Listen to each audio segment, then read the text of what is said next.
Good morning, students. Welcome in my video lecture. Today, in the class of BCA first semester of subject Language and Communication, we will read about the types of letter, and the topic is complaint and adjustment letter.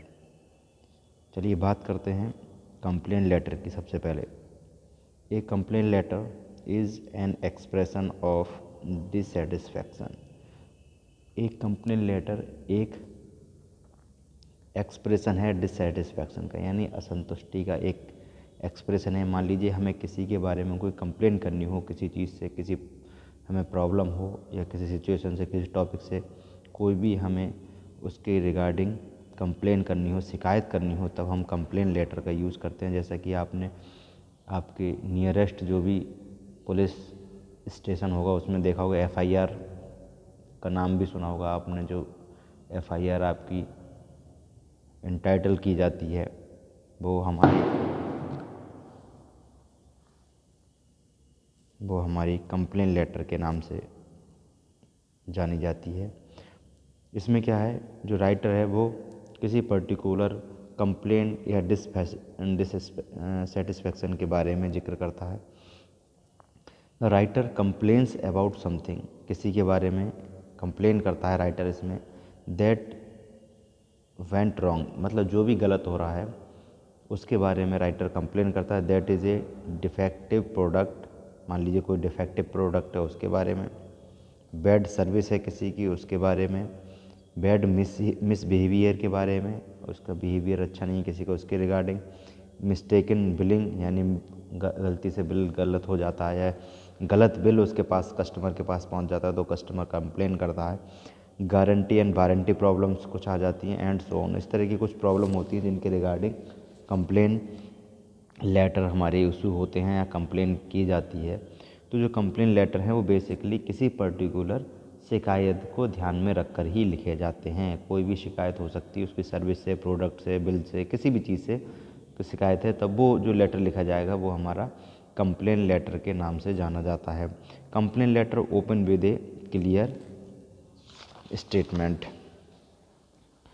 ठीक है, complain letter हमेशा clear problem statement के साथ open होता है कि जो हम कंप्लेन लेटर लिख रहे हैं उसमें ये क्लियरली डिफाइन होना चाहिए कि जो हमारी कंप्लेन लेटर है उसकी प्रॉब्लम क्या है, उसका पर्पज़ क्या है। तो जो प्रॉब्लम है उसे क्लियरली हम डिफाइन करें, यानी कि क्लियर प्रॉब्लम स्टेटमेंट हमारा इसमें दिखाया जाता है। Support the complaint with data and close with expression of goodwill. ठीक है, जो भी हम कंप्लेंट कर रहे हैं उसके सपोर्टिंग जो भी हमारे पास इंफॉर्मेशन हो या डेटा हो वो भी हम उसमें शो करेंगे कंप्लेन लेटर में, और कंप्लेन लेटर को क्लोज करेंगे with an expression of goodwill. एक अच्छे गुडविल एक्सप्रेशन के साथ इसे कंप्लेन लेटर को हम क्लोज करेंगे।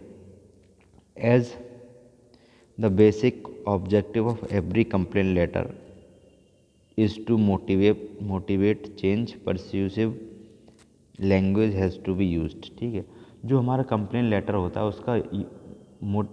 उसका उद्देश्य होता है कि मोटिवेट चेंज, यानी कि जो हम चेंजेस चाहते हैं वो चेंजेस हों उसमें। परस्यूसिव लैंग्वेज का यूज़ होना चाहिए उसमें। परस्यूसिव मतलब जिसमें हम किसी को राय दें या किसी को सजेशन दें, इस तरह की लैंग्वेज का इसमें यूज़ होना चाहिए। The key element of complain letters are, complain letters के कुछ की एलिमेंट्स होते हैं उसके बारे में चर्चा करते हैं। आइए, की एलिमेंट्स कौन कौन से होते हैं। पहला फर्स्ट की एलिमेंट है हमारा mentioning the purpose of the letter, यानी कि लेटर के पर्पज़ को मेंशन करना। ठीक है, जिस पर्पज़ के रिगार्डिंग हम लेटर को लिख रहे हैं उस पर्पज़ को हम लेटर के फर्स्ट यानी ओपनिंग पार्ट में ही क्लियर कर दें कि हमारी प्रॉब्लम क्या है या हमारी कंप्लेंट क्या है जिसके रिगार्डिंग हमने ये लेटर लिखा है। तो उसका प्रॉपरली मेंशन होना उस लेटर में बहुत ज़रूरी है। जब तक ये क्लियर नहीं होगा कि पर्पज़ क्या है इस लेटर का, तब तक जो बॉडी और ओपनिंग है या जो रीडर है लेटर का वो उस लेटर से सेटिस्फाइड नहीं हो पाएगा। ठीक है, second is explaining what happened. और सेकंड एक्सप्लेनिंग व्हाट हैपेंड का मतलब जो भी प्रॉब्लम है आपकी, कि जो भी आपकी प्रॉब्लम है उसके बारे में आप इसमें लिखेंगे कि जो प्रॉब्लम है आपके पास, आपके साथ, या जो भी कोई आपके मतलब मिसहैपनिंग हुई है, मिसबिहेवियर हुआ है, या गारंटी वारंटी जो भी प्रॉब्लम है उसको एक्सप्लेन करेंगे। ठीक है, क्या हुआ इसके बारे में एक्सप्लेन करेंगे प्रॉपरली इस अपने लेटर की बॉडी में। देन थर्ड की element is convincing the reader that your complaint is genuine, यानी कि जो रीडर है, यानी कंप्लेंट जिसके लिए लिखी है आपने, जो लेटर को पढ़ने वाला व्यक्ति है या पर्सन है, उस को ये लगना चाहिए कि जो आपकी प्रॉब्लम है या कंप्लेंट है वो जेन्युइन है, यानी कि जायज़ है, कि आप जायज़ कंप्लेंट कर रहे हैं। इसके लिए आपको इस तरह की लेटर लिखना चाहिए कि रीडर कन्विंस हो जाए कि जो आपकी कंप्लेंट है जेन्युइन, कि आपकी कंप्लेंट जेन्युइन है। ठीक है, नेक्स्ट एलिमेंट है motivating the readers to act, यानी कि इस लेटर में रीडर को मोटिवेट करें कि वो उस कंप्लेन के रिगार्डिंग एक्शन ले। ठीक है, या एक्ट करें, जिससे कि जो भी हम डिजायर्ड हम सॉल्यूशन उसका चाहते हैं वो हमें मिल सके। ए कंप्लेंट लेटर में बी ऑर्गेनाइज इनटू 3 पार्ट्स। ठीक है, एक कंप्लेंट लेटर हमारा 3 पार्ट्स में ऑर्गेनाइज हो सकता है। 3 पार्ट कौन कौन से हैं? Opening, the letter should be open with a direct statement. जो हमारा लेटर है, मैंने कल भी बताया था, ज़्यादातर जितने भी लेटर होंगे उनके 3 पार्ट्स होंगे, ओपनिंग, बॉडी एंड क्लोजिंग। सारे लेटर जितने भी होंगे, ये ध्यान रखिएगा, एग्जाम में अगर क्वेश्चन आता है लेटर के रिगार्डिंग, तो जब आप लेटर के बारे में लिखेंगे तो उनके 3 पार्ट्स हमेशा होंगे। किसी भी लेटर के बारे में क्वेश्चन आए, पार्ट्स 3 ही रहेंगे उसके, जैसे ओपनिंग, बॉडी एंड क्लोजिंग, ये सेम रहेंगे। इसके अंदर का जो मटेरियल है वो थोड़ा चेंज हो जाएगा। ठीक है, ओपनिंग में अगर हम बात करें इस लेटर के, कंप्लेंट लेटर की, तो the letter should be open with a direct statement, यानी कि एक डायरेक्ट स्टेटमेंट के साथ लेटर को ओपन हो जाए। डायरेक्ट स्टेटमेंट मतलब जो भी आपकी प्रॉब्लम है उस ओपनिंग पार्ट में क्लियरली होनी चाहिए, which make it's clear that the writer is complaining the reader about something, जिससे ये क्लियर हो जाए कि जो राइटर है वो रीडर को कंप्लेन कर रहा है किसी पर्टिकुलर चीज़ के बारे में। ठीक है, ये क्लियर होना चाहिए उस स्टेटमेंट से। इस तरीके का स्टेटमेंट हमारे ओपनिंग पार्ट में लेटर के होना चाहिए।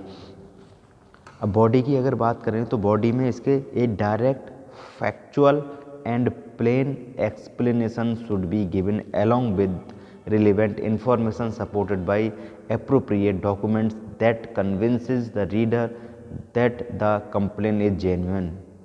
ठीक है, इनका कहने का मतलब है एक डायरेक्ट, फैक्चुअल और प्लेन एक्सप्लेनेशन होना चाहिए, यानी कि जो भी हमारी प्रॉब्लम है उसका डायरेक्ट, फैक्चुअल यानी तथ्यात्मक, फैक्चुअल का मतलब है तथ्यात्मक जो हमारा, और प्लेन यानी कि सिंपल जो हमारा एक्सप्लेनेशन होना चाहिए हमारी प्रॉब्लम का, और उसके साथ along with relevant information support, और जो उसको सपोर्ट करने वाली रिलेवेंट इन्फॉर्मेशन है वो भी उसमें होनी चाहिए बाय द एप्रोप्रिएट डॉक्यूमेंट, या भी कोई डॉक्यूमेंट भी है उसके एप्रोप्रिएट रिगार्डिंग इस प्रॉब्लम से रिगार्डिंग, वो भी उसके साथ होना चाहिए, उसकी भी डिटेल उसमें होनी चाहिए, जिससे ये कन्विंस हो सके कि दैट कन्विंसेस द रीडर, कि ये सारी चीज़ें लिखने के बाद रीडर को कन्विंस किया जा सके कि जो आपकी कंप्लेन है वो जेन्युइन है। ठीक है, द क्लेम इज लेजिटिमेट, तो जो हम आपका क्लेम है वो जायज़ है। The tone of the letter should be polite but firm and not apologetic, आपकी जो टोन होनी चाहिए लेटर की वो पोलाइट होनी चाहिए, ना कि एपोलोजेटिक, यानी कि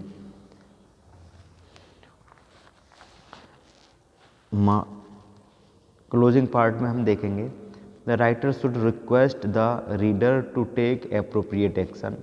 इसमें क्लोजिंग पार्ट में हम राइटर को एक रिक्वेस्ट करेंगे कि वो इस प्रॉब्लम के रिगार्डिंग एप्रोप्रिएट एक्शन ले, and close the letter with a expression of goodwill, और लेटर को एक गुडविल एक्सप्रेशन के साथ हम क्लोज करेंगे। ठीक है, नाउ अब बात करते हैं एडजस्टमेंट लेटर की। An adjustment letter is an attempt to satisfy an aggrieved customer.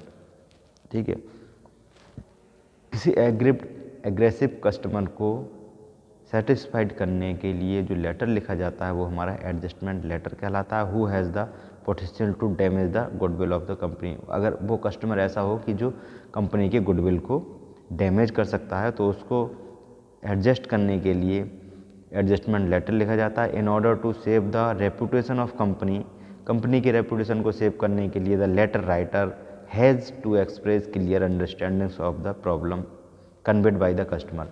तो जो कंपनी की रेपुटेशन को मेंटेन रखने के लिए, बचाने के लिए जो लेटर राइटर है वो उसे करना पड़ता है एक एक्सप्रेस क्लियर अंडरस्टैंडिंग, एक क्लियर अंडरस्टैंडिंग के साथ एक्सप्रेस करना होता है of the problem conveyed by the customer, जो भी कस्टमर की प्रॉब्लम है उसके रिगार्डिंग उसे कस्टमर को कन्वे किया जाता है। एंड ऑफर रीजनेबल सॉल्यूशन, और जो रीजनेबल सॉल्यूशंस हैं वो ऑफर किए जाते हैं उस प्रॉब्लम के regarding. The key element of an adjustment letter are, adjustment letter के की एलिमेंट्स क्या क्या है हम देखते हैं। पहला है एप्रिसिएशन एंड अंडरस्टैंडिंग, यानी कि कस्टमर ने जो भी प्रॉब्लम बताई है या जो भी उसकी क्या कहते हैं एग्रेसिवनेस है उसके बारे में उसे अप्रिशिएट करें और समझाएं उसे। एपोलॉजी एंड एक्सप्लेनेशन, उसके बारे में उससे एपोलॉजेटिक मैनर में बात करें। एंड एक्सप्लेन करें उसके रिगार्डिंग इन्वेस्टिगेशन एंड एक्शन, और उस जो प्रॉब्लम उसने बताई उसके बारे में इन्वेस्टिगेट करें और पर्टिकुलर जो एक्शन हम ले सकते हैं या जो पर्सन ले सकता है उसे लेना चाहिए। और एक्सप्रेशन ऑफ गुडविल, और गुडविल का एक्सप्रेशन भी हमें रखना चाहिए कि हमारी मार्केट में छवि खराब ना हो। An adjustment letter may be organise into 3 parts, जैसा मैंने पहले ही बताया कि जो जितने भी लेटर होंगे वो 3 पार्ट्स में ऑर्गेनाइज किए जाते हैं, that is opening, body and closing. तो इसके ओपनिंग पार्ट में हम देखेंगे the letter should be open with the appreciation of the problem. इसमें जो लेटर की ओपनिंग है वो प्रॉब्लम की एप्रिसिएशन के रिगार्डिंग होना चाहिए कि आपने जो प्रॉब्लम पॉइंट आउट की है या प्रॉब्लम के बारे में हमें बताया है उसके लिए आपको अप्रिसिएट किया जाता है और कस्टमर को थैंक यू करना चाहिए कि आपने इस प्रॉब्लम के बारे में अटेंशन किया, मतलब उन्हें इस प्रॉब्लम के बारे में याद दिलाया। ठीक है, उसके बाद बॉडी में हम इसमें जो भी हमारे साथ इनकन्वीनियंस कॉज हुए हैं उसके लिए एक एपोलॉजेटिक मैनर में हमें अपना एक्सप्लेन करना चाहिए। Should be given mentioning how the problem was caused, और ये भी मेंशन करना चाहिए कि ये प्रॉब्लम किस कारण हुई है, along with the relevant information, और उसकी रिलीवेंट इन्फॉर्मेशन भी हमें उसके साथ में डिस्कस करनी चाहिए। दैट कन्विंस द कस्टमर, जिससे कि कस्टमर को कन्विंस किया जा सके कि the complain has been understood, यानी कि जो उसने कंप्लेन की है वो समझी ली गई है। And that A claim should be described and reasonable settlement should be offered, और समझने के बाद एक क्लेम जो डिस्क्राइब किया गया उसके बारे में बताया जाए या जो भी रीजनेबल सेटलमेंट्स हैं उसके लिए वो ऑफर किए जाएं। ठीक है, क्लोजिंग पार्ट में the letter should be closed with an expression of goodwill, जैसा कि सब में रहता है। तो ये था हमारा आज का टॉपिक लेटर्स के बारे में। आज के लिए स्टूडेंट्स इतना ही। Okay, thank you.